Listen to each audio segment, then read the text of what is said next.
اہم خبر آپ کو دیں گے۔ Chairman NAB lieutenant general retired Nazir Ahmed Butt نے کہا ہے کہ پراپرٹی ٹائکون ملک ریاض اور ان کے صاحبزادے علی ریاض کی پاکستان حوالگی کے لیے نوٹسز جاری کر دیے گئے ہیں۔ ملک ریاض اور علی ریاض کو متحدہ عرب امارات سے واپس لانے کے لیے انٹرپول کے ذریعے نوٹسز جاری کیے گئے ہیں۔ ملک ریاض اور علی ریاض کے خلاف منی لانڈرنگ کا کیس بحریہ کراچی سے بڑا اسکینڈل ثابت ہوا ہے۔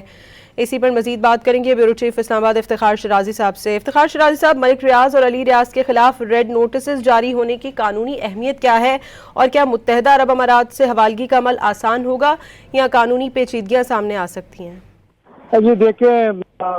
یو اے ای اور پاکستان کے درمیان طویل مجرمان کا معاہدہ موجود ہے، اور یہی وجہ ہے کہ ریڈ نوٹسز جاری کروائے گئے انٹرپول سے، اور انٹرپول نے یقینی طور پہ ایک میرٹ کے اوپر ان ریڈ نوٹسز کو جاری کیا ہے۔ اور اب چیئرمین نیب کا یہی کہنا تھا کہ اس پہ عمل درآمد کے لیے باقاعدہ طور پہ اب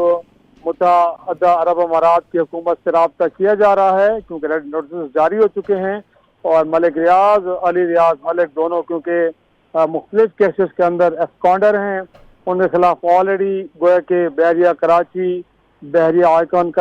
کراچی اور اسی طرح کچھ دیگر مقدمات دائر ہیں پنجاب میں بھی۔ اور اب کہا جا رہا ہے ان کی جانب سے کہ منی لانڈرنگ کو لے کے ان کے خلاف ایک کیس آلریڈی چل رہا ہے، اور دو اور ریفرنس ہیں کہ جو جلد گویا کہ عدالتوں میں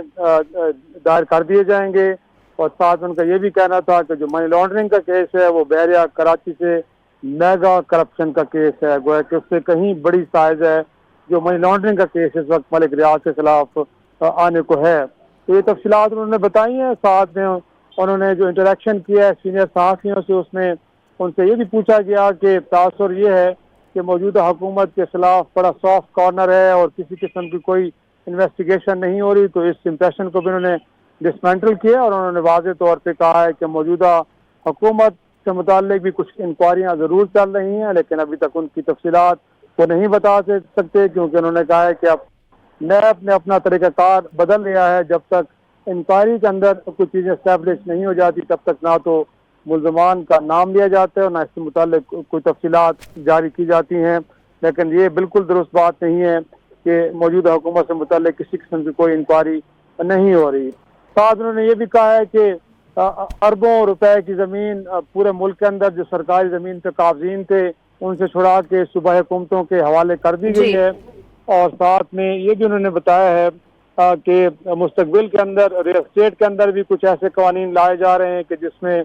جو لوگوں کے ساتھ دھوکہ دہی ہوتی ہے۔ بہت شکریہ افتخار شرازی صاحب، ہمیں اپڈیٹ کر رہے تھے۔